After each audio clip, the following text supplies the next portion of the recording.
Hey guys, fishing and stuff. Today I got 6 new really handy fishing hats for you, and I think you're gonna like them. So let's get into them. Fishing hack number 1.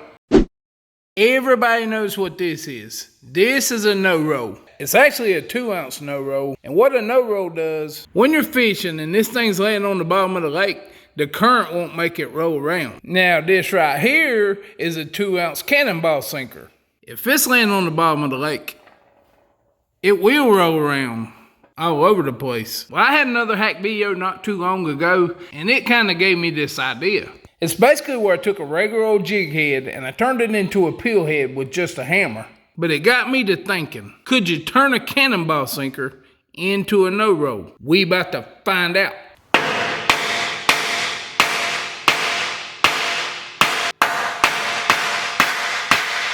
So when you're finished, you take your cannonball sinker and you turn it into a no-roll sinker. That's pretty dang awesome right there.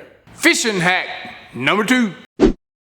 They also make these through no-rolls. And what I mean is it's flat, so it's a no-roll. It won't roll around, but it's got a hole all the way through it so you can put it on your line. Well, what if we take an egg sinker and make a no-roll? This one here is going to be a little bit trickier. First thing I'm going to need to do is drill this hole out. So I'm taking a really small drill bit and cleaning up this hole. Once I get the hole cleaned up and everything's smooth, I got this little punch right here. It actually comes from Harbor Freight in a whole set of punches. Well, I'm going to take this center punch and I'm going to put it through the sinker. When you put it through the sinker, make sure you spray a little bit of WD-40 on it because we want it to come back out. You know what I'm saying? You take your ball peen hammer like I did before and beat it till it's flat.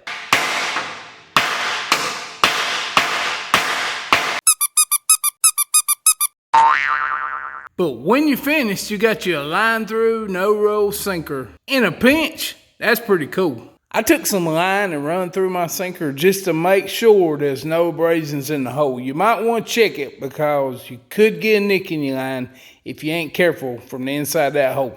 Hey. What? Where do fishermen go to get their hair cut? I don't know. At the barber shop. Get it, barber shop. Hack number 3. So this next hack is one of my favorites so far. I paid $25 for this and I got it off Amazon, and you're probably wondering what it is. It's a little label maker, which is pretty dang cool. And I know what you're telling yourself, what are you gonna do with a label maker for fishing? Well, first, let's talk about how to use this thing. It's actually pretty simple. Like I said, I only paid about $25 for this. When you watch this video, the price may have changed, but I paid $25 for it. This thing has a micro USB port, and you plug it up and you charge it. If the LED light's red, it needs charging. When it turns green, it's ready. Once you get your label maker ready, you open up the app on your phone. In the instructions for this thing, it tells you the name of the app that you use. You'll Bluetooth this thing to your phone. Then you can go on there, make any label you want. You can resize it. You can make your fonts bolder. You can do all sorts of things. It's actually pretty cool. When you get done, you just hit print and out pops your labels. But when you finish with this cool little gadget, you can make all kinds of labels to label your tackle boxes. I mean, there's a lot of sinkers that don't have anything on them. If you don't know exactly what they are, it can be confusing. Now you can label what they are. Same thing with your hooks. This right here is awesome. So now you just take your little label maker here and you label your tackle box. When you're finished, you ain't got to guess what size your sinkers are or your hooks. Now, I think that's pretty dang awesome. Fishing hack number 4. Back in February, I went to CatCon in Kentucky, and I really did enjoy it. I got to meet a lot of my subscribers. One of my subscribers I talked to, he had an idea for me. He took a spent rifle shell and he made a sinker out of it. He just fills these things up with lead and then he sticks a swivel in the end of it. That right there looks like heat shrink tube to me, but it's actually a pretty cool idea. I wish I had this idea before I did the sinker video where I took all kinds of crazy stuff and made sinkers out of them, because this is kind of cool. And I'm just curious how much this thing weighs. So we about to find out. This one is 2.65 ounces. And it's a really good idea. He also made one of these weights, but he stuck a wire in it and made it into a dragon weight. 4-man sinkers. 4-man sinker. 4-man sinkers. Got some old cable, weighs a little better, 2 pounds. This is a little bit of cable, dragon sinker. You know, it works. Which is another cool idea. And if you watch my channel, you know I got a lot of dragon weight videos. But both of these are really good ideas. On this dragon weight, he poured his lead into a shell, and then he stuck a wire in it before it cooled down. Looks like he put heat shrink tube over it. On the end here, he's got a swivel stuck in it with heat shrink tube holding it to the wire. We might have to take it back over to the pool and try this thing out. Hey man, can I use your pool? No. Fishing hack number 5.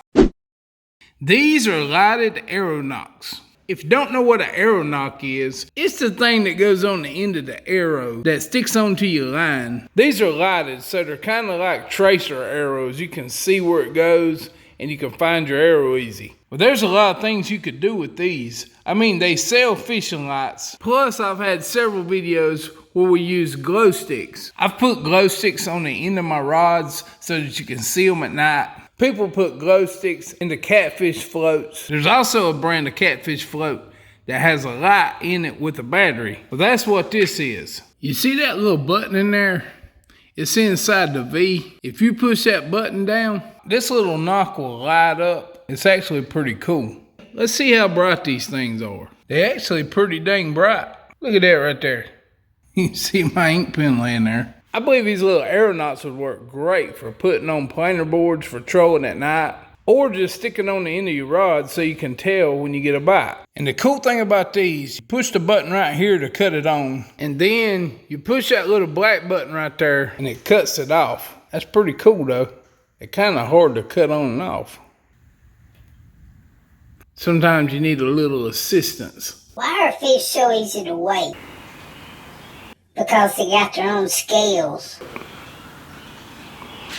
Now, 2 or 3 years ago, I made this float on a video. I used my drill press, kind of like it was a lathe, and I turned this thing out of a piece of balsa wood. When I made this video, people were saying that I should have used a wine cork to do it, which I found really interesting. So, I bought me a bag of corks. I also got another bag of corks. Let's just call these floats, okay? The real interesting part is these were about $5 and these corks were about $5 too. I think you might get a few more corks though. I'm not sure. I've already used a couple of these. See what I'm saying? Now, I'm not going to be turning this wine cork into one of these corks. You can go watch that video if you're interested in doing that. What I'm going to be doing is drilling a hole in these. I'm going to see which one holds the most weight up.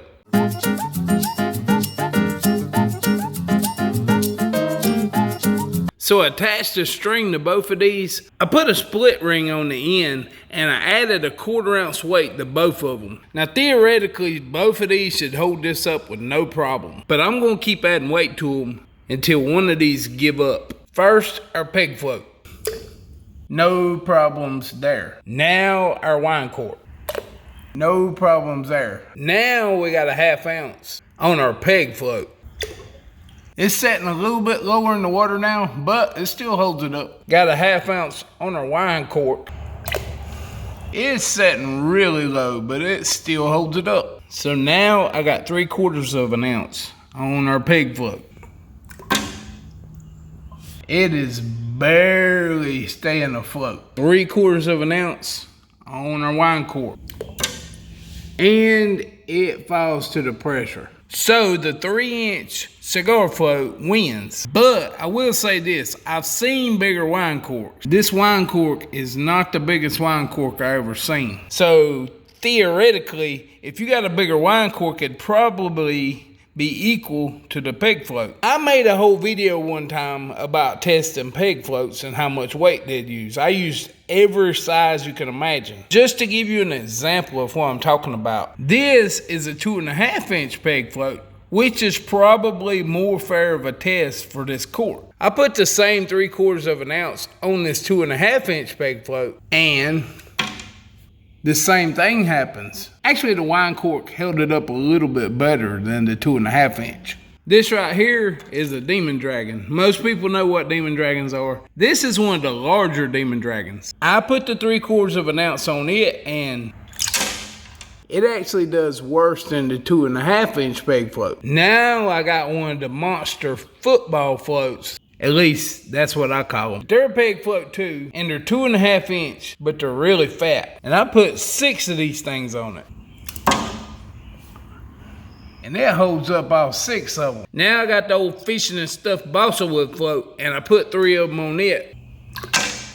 And it can't hold them either. It actually looks exactly like the cork did. So cork and balsa wood are really similar in buoyancy. But honestly, this cork did really good. And this is actually a cool hack because you can get free corks if you drink wine. If you don't drink wine, you can get them free at places like Olive Garden. I mean, what's better than a free float?